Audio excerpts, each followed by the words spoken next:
Buenas tardes, licenciada. Bien, Buenas gracias. tardes, Ligda. Gusto de saludarlos.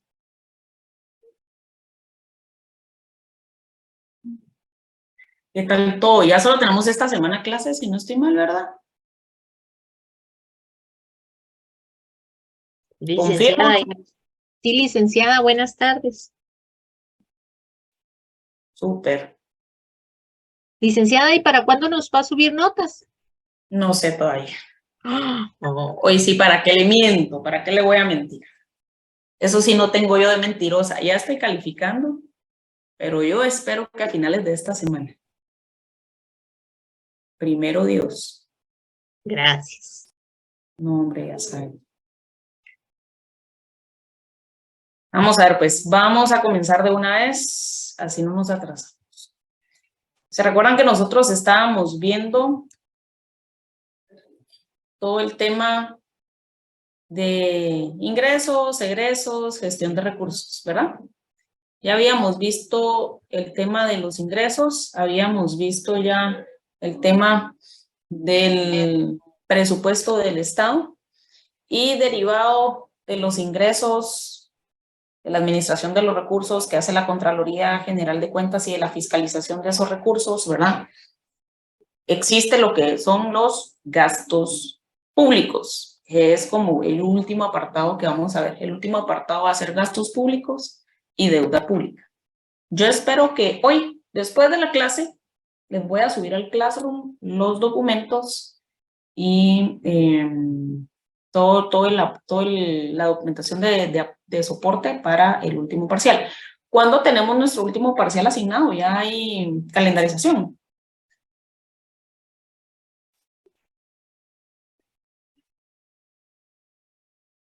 Pues sí, como que les comieron la lengua a todos. Si no hay Ya, alguien licenciada, nos toca el 23. el 23, eso de quiere mayo. decir, ahorita estamos en 8, nos tocan 12 días, pero ustedes comienzan el lunes que viene exámenes o martes. Iniciamos el 19, viernes 19. Va, o sea, tenemos esta clase miércoles y lunes. Lunes y miércoles. Tenemos 4 clases. Súper. Va, estamos súper bien. Yo pensé que teníamos 2 nada más. Entonces no. Entonces estamos muy bien. Estamos muy bien porque el último parcial viene muchísimo más corto que el primero y que el segundo, y al final de cuentas es también la aplicación del 1 y el 2. Se pudieron dar cuenta en el segundo parcial que era, venían más preguntas que en el primer parcial, ¿verdad? Y venían algunos casos bastante cortos, creo yo, no tan complicados. El objetivo era que a las personas que no les fue tan bien en el primer parcial pudieran recuperarse un poquito en el segundo parcial para ver si todos logramos llegar, primero Dios, una mínima. Ese sería mi deseo y su deseo. Entonces, Ligda, y con respecto al material de apoyo, usted ya lo mandó a Classroom también. No sé si va a mandar un material extra, sí, porque voy a sí me revisar. percaté de que ya lo mandó. Sí, voy a mandar extra. 19 es viernes. Sí, muchísimas gracias. Es viernes. Tenemos hoy el miércoles, el otro lunes, el miércoles, y ahí estaríamos. Tenemos 4 clases todavía, que yo creo que para el último parcial, solo con 3 clases nos alcanza súper bien. Pero bueno, veamos entonces, dentro de los gastos públicos, este es como el último elemento que vamos a ver del derecho financiero, ¿verdad? Entonces, ¿qué son los gastos públicos? Los gastos son las erogaciones dinerarias que realiza el Estado en virtud de ley para cumplir sus funciones consistentes en la satisfacción de las necesidades públicas, que eso lo vemos en el artículo 2 de la Constitución y que siempre lo hemos venido platicando. Mediante el gasto público, el Estado se moviliza para atender las necesidades de la población por medio de los servicios públicos, ¿verdad? ¿Cuáles son las características de los gastos públicos? Son egresos del Estado o erogaciones de carácter dinerario eminentemente, ¿verdad? Que son efectuadas por el Estado o por cualquier entidad estatal. Recordemos que dentro del Estado están todas las entidades autónomas, descentralizadas, centralizadas, organismo ejecutivo, legislativo, judicial, ¿verdad? Todo eso es el cuerpo o el órgano como tal estatal. Ahora bien, recordemos que siempre deben de estar contempladas dentro de la norma para poder amparar el principio de legalidad. Y por último, lo que decía ya la definición, si se dan cuenta, tanto la definición de ingresos públicos, en una definición del poder financiero y demás, dentro de la definición ya les dan los elementos y ustedes la desglosan. Entonces, si nosotros conocemos los elementos, seguramente vamos a poder hacer una definición sin tener que memorizarla, que el objetivo realmente no es que memoricen las cosas, sino que las analicen para cumplir las necesidades públicas. Ahora, en todos los países del mundo y desde tiempos inmemorables, los gastos del Estado han tendido a incrementarse, ¿verdad? Ahora, en periodos cortos se puede observar estabilizaciones o descensos, pero considerándolos en periodos largos, las observaciones demuestran que la curva siempre es ascendente. Dentro de los gastos, nosotros tenemos los gastos aparentes. Las causas del aumento del gasto son las causas aparentes, relativas y reales. Ojo acá, si nosotros vemos a lo largo de los años, y recordemos que ya vimos los ciclos económicos, ¿recuerdan? Dentro de los ciclos económicos nosotros teníamos etapas de expansión y etapas de recesión, así como teníamos una cima o una cúspide como tal del ciclo económico. Y lo que hablábamos, ¿verdad? Que los ciclos económicos son esas fluctuaciones, les denominaba el folleto que vimos la vez pasada, fluctuaciones, o sea, ¿qué son las fluctuaciones? Esas variaciones, esas ondas, por así decirlo, de carácter económico. Dentro de los gastos, pues sucede exactamente lo mismo. Solo que dentro de los gastos, normalmente los gastos, en lugar de disminuir, aumentan. ¿Y por qué aumentan? Porque aumenta la canasta básica, porque aumenta el costo de vida, porque la depreciación de la moneda, ¿sí? Entonces, hay muchísimas causales por las cuales los gastos como tal van a aumentar. Dentro de estas causales nosotros tenemos causales aparentes. En ese caso, a primera vista, el gasto público se ha incrementado, pero analizando distintos parámetros, esta situación posiblemente no es real. Dentro de estas causales aparentes tenemos las variaciones en el valor de la moneda, la depreciación como tal de la moneda y la evolución de las reglas presupuestarias. Si a ustedes en algún momento les interesa entrar a conocer un poquito más de las finanzas, y finanzas como tanto personales como empresariales, pero que al final de cuentas se manejan mucho en el ámbito también público. Les recomiendo este libro, es muy bueno. Se llama, se llama Pequeño Cerdo Capitalista. Y hay otro libro que ahorita estoy leyendo, bastante interesante, voy a comentar, que se llama, este libro que estoy leyendo ahorita trata sobre cómo se han creado a lo largo de la historia de los siglos las caídas económicas más pronunciadas y cómo la burbuja económica también se ha roto. Ustedes se recuerdan, se llama Euforia y Pánico, el libro, que estoy leyendo ahorita. Ustedes se recuerdan que en el año 2008 hubo una crisis económica en Estados Unidos y fue derivado a la caída de a que los precios de las viviendas eran desmesurados, los bancos comenzaron a dar préstamos, pero no evaluaban la capacidad económica de las personas y entonces comenzaron a dar préstamos desmedidos, el precio de los bienes inmuebles se fue para arriba y de repente la burbuja económica se rompe, ¿verdad? Los bancos se quedan con un montón de deudores, comienza una crisis inmobiliaria y se viene para abajo la economía de Estados Unidos. Entonces, en este libro de Euforia y Pánico, les menciona como varias caídas económicas y crisis económicas y cómo los países han superado la crisis. ¿Cuál es la finalidad realmente? Que nosotros veamos que a través de la historia, mundialmente hablando, ¿verdad?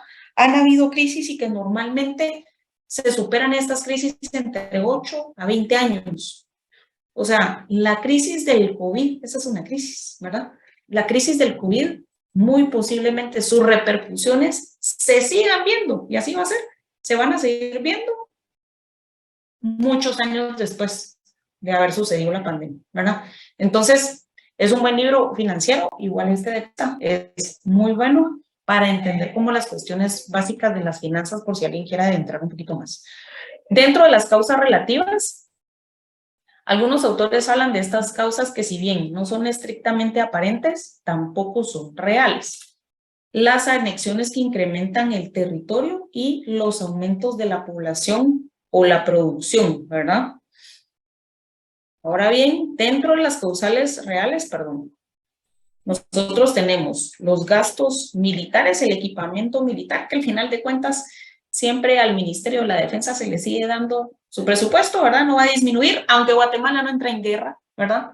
¿Se recuerdan cuando compraron aquellos aviones súper disque modernos, por si en determinado momento había un ataque? O sea, no tenemos tampoco el equipamiento para ir a una guerra, ¿verdad?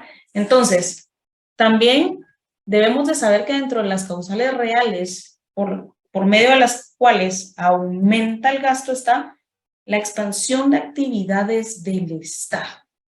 Ejemplo, si el Estado comienza con nuevas obligaciones, por así decirlo, con nuevos proyectos, ¿qué conlleva cada una de las actividades nuevas del Estado? Recursos, ¿verdad? Y esos recursos son de carácter económico para poderlos costear.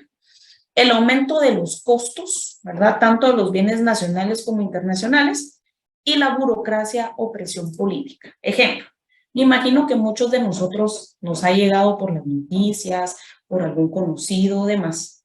Alguien que les diga, fíjate que le quiero tal vez vender al Estado, pero me están pidiendo el 10%. Y puede ser, me voy a inventar, que yo voy a vender un lapicero, en 5 quetzales, ese sea su valor real, ¿verdad? Y entonces yo lo voy a poner en 10, porque tengo que dar 1, ¿verdad? Y aparte de eso, me tiene que quedar mi ganancia de 4. Y a quien se lo compré, que es el productor, le queda su ganancia de 5.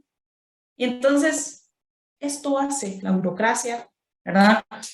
Todo lo demás que ya sabemos, conlleva a que las cosas vayan aumentando y que, claro está, a quien repercute, a todos los ciudadanos. Entonces, tenemos una clasificación de los gastos y esta clasificación es la clasificación como tal doctrinaria. Se puede establecer que los gastos pueden ser ordinarios según la periodicidad, o sea, el tiempo en el que estos se van dando, ¿verdad? La periodicidad quiere decir el tiempo. Gastos ordinarios, que son todos estos gastos que llevamos constantemente, el día a día, el pago de los salarios, el pago de los arrendamientos, el pago por mantener el funcionamiento de las entidades, ¿sí? Y tenemos gastos de carácter extraordinario. ¿Cuál es? Ejemplo, ustedes díganme en su casa, en su día a día, ¿qué podría ser para ustedes un gasto extraordinario? Enferme a alguien de la familia, es un gasto ordinario. ¿Cuál? Extraordinario. Si se enferma alguien de la familia, sería un gasto extraordinario. Si se enferma alguien de la familia, ejemplo, Dios no quiera, se muere algún miembro de la familia y no tenemos gastos funerarios. O sea, estas son cosas de repente. ¿Qué sucede en el Estado como tal? Si tenemos un Mitch, un Stan, una tormenta, aquella vez que llovió arena, ¿verdad? Y que entonces cause estragos, un terremoto, un temblor fuerte que cause daños en infraestructura, que cause muertes, una pandemia, ¿sí? Todos estos, solo que la pandemia ya se alargó. Todos estos son gastos de carácter extraordinario que debe de cubrir el Estado de alguna manera. Ahora, según el lugar en que se han efectuado los gastos, internos, externos. según el instrumento de pago que se utilice, ya sea en moneda o en especie. Ahora, dentro de esto, de los gastos, estaba el tema de los ciclos económicos que nosotros ya lo vimos, ¿verdad? Las fases de los ciclos económicos como tal, y ahí termina el tema de los gastos. Ahora, voy a... Nosotros, si no estoy mal, bueno, pues yo ya dije que estoy presentando, pero no lo he puesto aquí. Dame un segundo. Acá está, listo. Acá. El crédito público y la deuda pública, que son formas para que el Estado se pueda agenciar de recursos.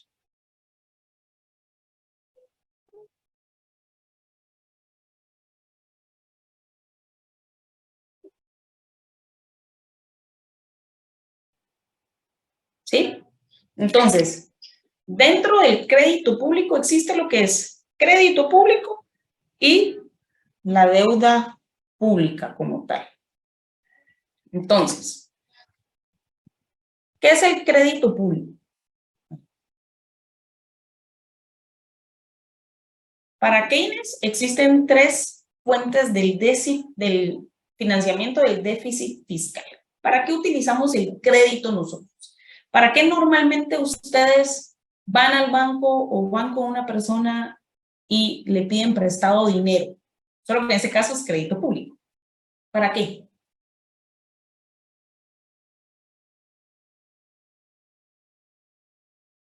Y a Beth Judith Rodas Armas. Bueno, es que si no les gusta platicar y a mí sí, entonces mejor les pregunto directo. ¿Ahora sí me escucha?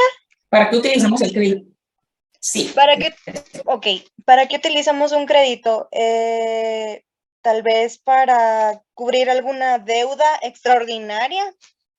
Por ejemplo, el gasto que nos mencionó de, por lo menos, la muerte de un familiar. También para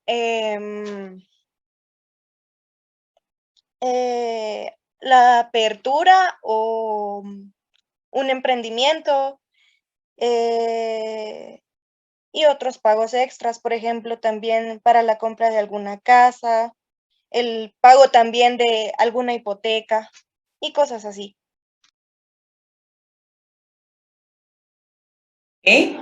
Betsy Saraí. Podemos utilizar, buenas tardes, licenciada, podemos utilizar un crédito para un proyecto que tengamos de emprendimiento, como le dijo la compañera, para pagar alguna deuda. Entonces, excelente. Ahora, para Keynes existen tres fuentes de financiamiento del déficit fiscal. ¿Qué quiere decir déficit fiscal? Que yo ya no tengo recursos para poder satisfacer mis necesidades como está, ¿verdad? Que me estoy quedando corto de dinero. Se puede emitir moneda. La emisión de dinero como fuente de financiamiento del déficit fiscal deriva en la mayor tendencia de dinero por parte del público y gran presión de la demanda para obtener bienes y servicios que deriva en alza de precios y produce inflación. Emisión de deuda pública, que esto quiere decir endeudarse, ¿verdad? Para poder satisfacer las necesidades y superávit acumulados. El superávit acumulados tal vez nos pasa a nivel personal, pero muy posiblemente no pasa a nivel estatal. Que eso quiere decir que yo tengo ahorros y entonces agarro de mis ahorros, ¿verdad? Seguramente si con las personas comunes o las empresas es difícil que suceda, mucho menos con el Estado. Pero pueden haber superávits acumulados del pasado, de otros años, que yo pueda utilizar para poder subsistir, ¿verdad? O financiar el déficit como tal. Ahora bien, como tal el crédito, porque esto se llama crédito público, que es una fuente del financiamiento. La palabra crédito viene de creer, de tener fe. Normalmente los bancos, para que ustedes les den un crédito, y pasa también a nivel estatal, deben de analizar el antecedente que ustedes tengan de pago, o sea, esa credibilidad como tal que ustedes generen monetariamente hablando o económicamente hablando, ¿verdad? Para que sean rentables para pagar una deuda. Lo mismo sucede entonces con los países, ¿verdad? Y la palabra credere, ¿verdad?, que se desprende de crédito público, es una medida de la credibilidad del Estado, mientras que el sistema del crédito público, ojo, siempre que hablamos de sistema, recordemos que es un conjunto de cosas. El sistema de crédito público lo componen el conjunto de principios, normas, organismos, recursos y procedimientos que intervienen en las operaciones que realiza el Estado con el objeto de captar medios de financiamiento que implican endeudamiento o modificación de estructura de pasivos. Pero realmente, ¿qué es el crédito público cuando ya juntamos la palabra credibilidad o credere con público? Es la actitud de carácter político, económico, jurídico, moral que tiene el Estado para obtener dinero o bienes en préstamo basados, ojo acá, en la confianza que goza de su patrimonio, los recursos que puede disponer y su conducta. Ahora bien, cuando el Estado tiene esa confianza, ¿verdad?, se da entonces la colocación de títulos de un empréstito público. El empréstito es ese préstamo como tal que se utiliza. El crédito público es la palabra macro, pero ese título que a uno le dan, o sea, ese préstamo como tal, le denominamos empréstito. Pero la suma de todos los empréstitos públicos, que ustedes lo pueden traducir en préstamos si lo quieren ver así, la suma de todos esos empréstitos que el Estado tiene, ya sea con organismos nacionales o internacionales, a esa gran suma o ese gran cúmulo, ese gran bolsón, nosotros le denominamos deuda pública, ¿sí? Ahora bien, ¿cuál es la justificación realmente del crédito público? O de salir a captar fondos por parte del Estado con empréstitos que hacen un cúmulo que es una deuda pública. Cuando los ingresos corrientes y de capital no son suficientes para hacer frente al gasto público, el Estado acude a los llamados recursos de carácter extraordinario. ¿Por qué recursos de carácter extraordinario? Ojo acá, recordemos que nosotros tenemos ingresos de carácter corriente, ¿verdad? Ingresos ordinarios y tenemos ingresos extraordinarios.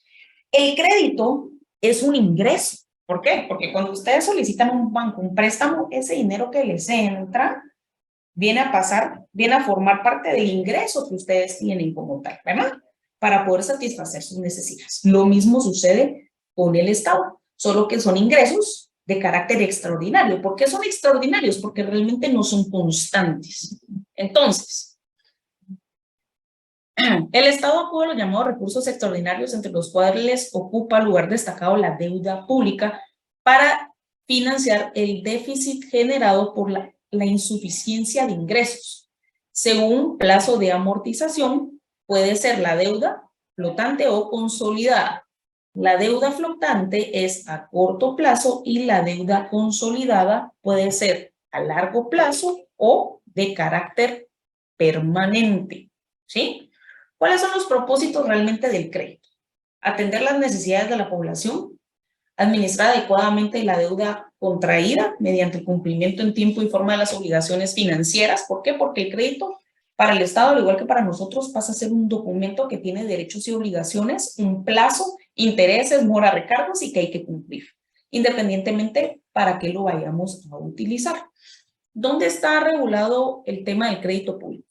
Partamos de la Constitución, la ley del presupuesto por los ingresos de carácter extraordinario, la ley del organismo ejecutivo y la ley orgánica del presupuesto junto con su reglamento. ¿A qué dependencia le compete la dirección del crédito público? Al Ministerio de Finanzas Públicas. ¿Y cuáles son esas funciones del Ministerio de Finanzas Públicas? Ejercer la rectoría del sistema de crédito público, establecer los procedimientos para la gestión de la política de crédito público y ejecutar las actividades que se le asignen en dicho procedimiento, establecer los procedimientos para programar, negociar, gestionar y administrar las operaciones de financiamiento vía préstamos, colocaciones de bonos u otros instrumentos financieros, En el caso de la gestión de operaciones de crédito público y cuando se le solicite, establecer el límite de endeudamiento con garantía soberana que puedan comprometerse las entidades descentralizadas y autónomas, definir los procedimientos para registrar presupuestariamente las donaciones en coordinación con los entes rectores relacionados, entre otras. ¿Qué es el empréstito público? ¿Sí? Es esa forma de captar dinero por parte del Estado, por parte de las entidades de crédito que emiten en este caso un conjunto de valores en serie que la gente puede comprar. A cambio, la entidad se compromete a devolver el dinero en plazo y con los intereses pactados. Se parece a un depósito a plazo fijo, pero la diferencia reside en que un empréstito, la deuda que asume la entidad está representada por un valor cuya propiedad puede ser transmitida libremente, a saber que se puede comprar o vender. Estos valores se llaman también títulos de renta fija. Los empréstitos también son las operaciones mediante las cuales el Estado recurre al mercado interno o externo de capitales en demanda de fondos y logra cerrar trato con uno o varios acreedores que le presten dinero contra la promesa de reembolsar el capital en forma y condiciones acordadas con los intereses convenidos.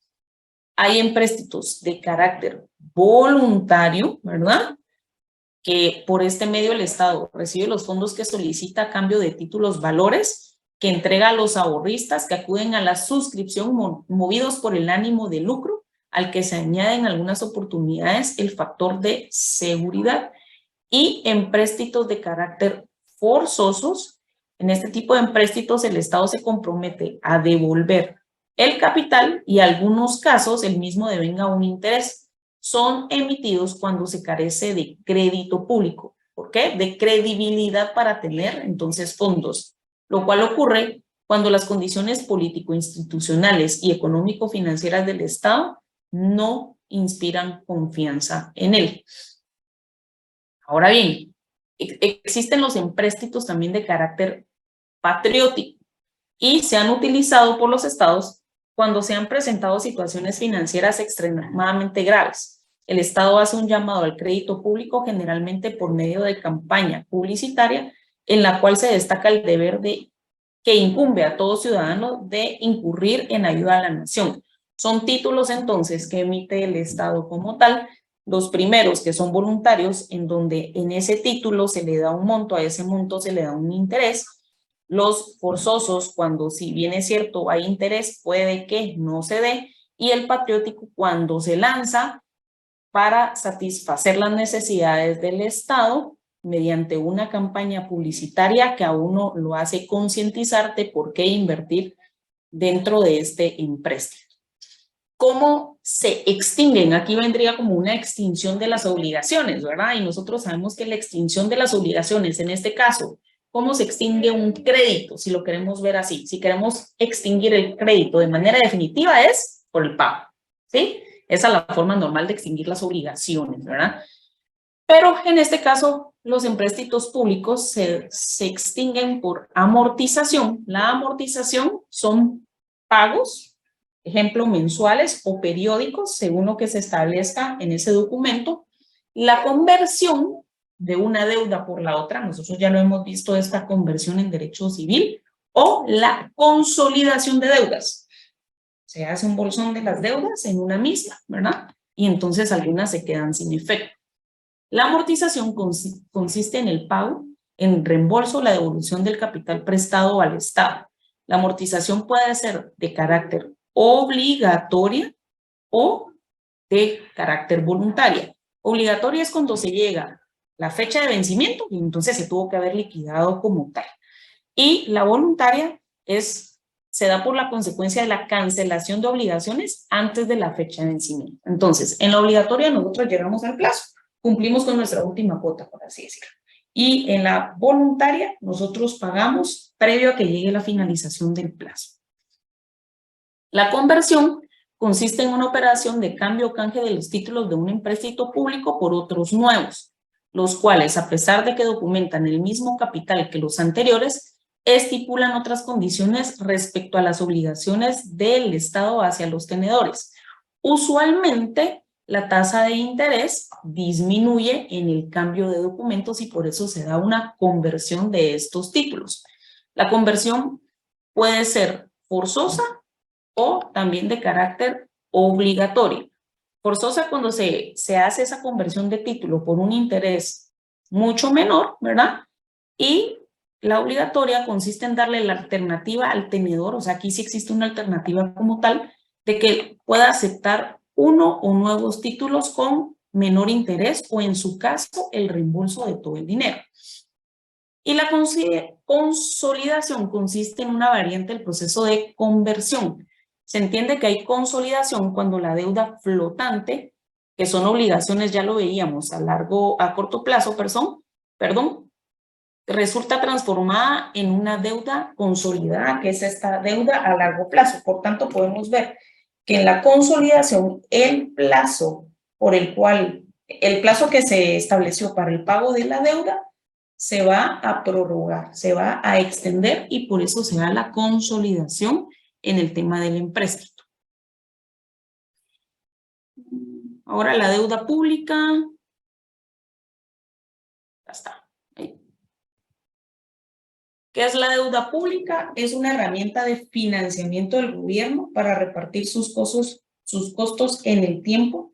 Si bien la deuda pública puede ser utilizada para ejercer la política fiscal, así como para financiar inversiones necesarias para mejorar la provisión de bienes públicos y con ello fomentar el desarrollo económico, si se emite sin mesura puede dañar el crecimiento económico.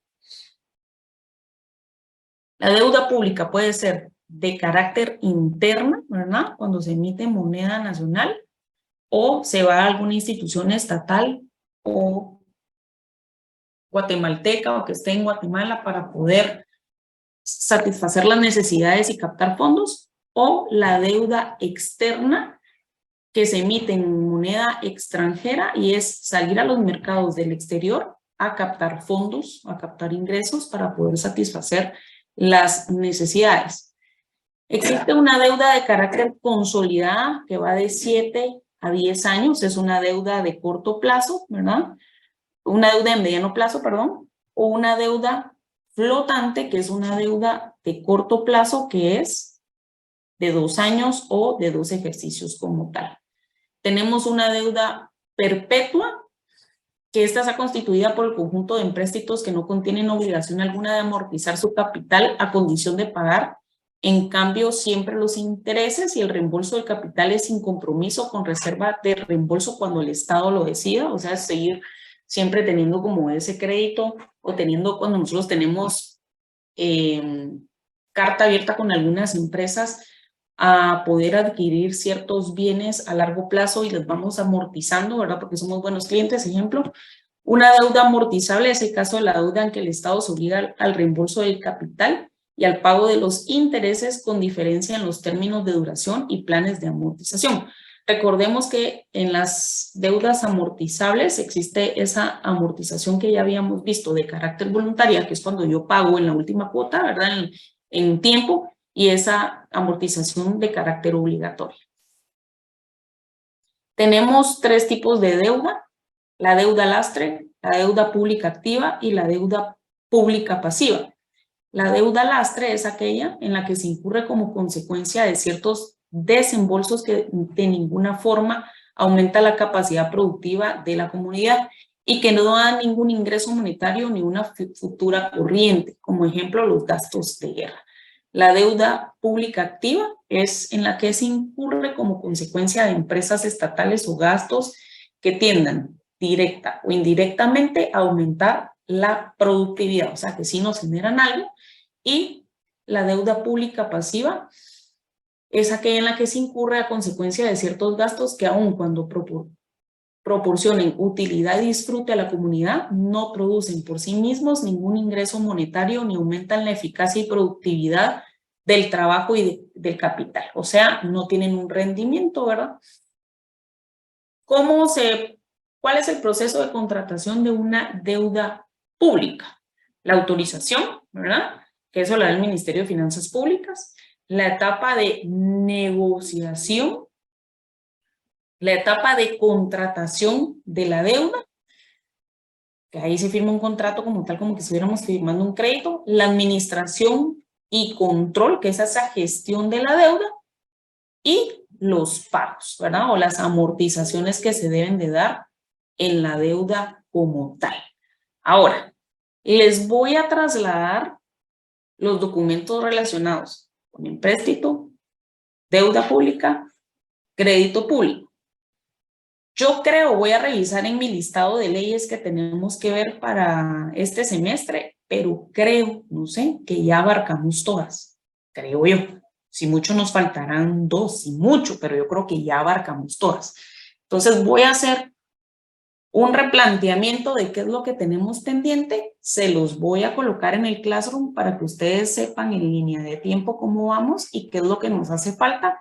Considero que ya el lunes de la próxima semana podemos tener abarcado el contenido para que el miércoles, pues ya sea que nos quedemos libres o podamos ver ciertas deudas que tengamos previo al último parcial. Y diría Amelia, teniendo ya en consideración cuáles son las notas para ver cómo estamos todos, ¿verdad? Entonces, Buenas tardes, licenciada. buenas tardes. Disculpe que le interrumpa. Yo le escribí por el chat, licenciada. Ay, perdón, no lo vi, discúlpenme. Es que en la clase anterior dijeron de que hoy iba a pasar el examen extemporáneo. Se lo envío, mándeme su correo, por favor. Muy bien, está bien. Está bien, Mándemelo gracias. de una vez por acá por el chat, porque antes de que cierre la pantalla, ¿sí?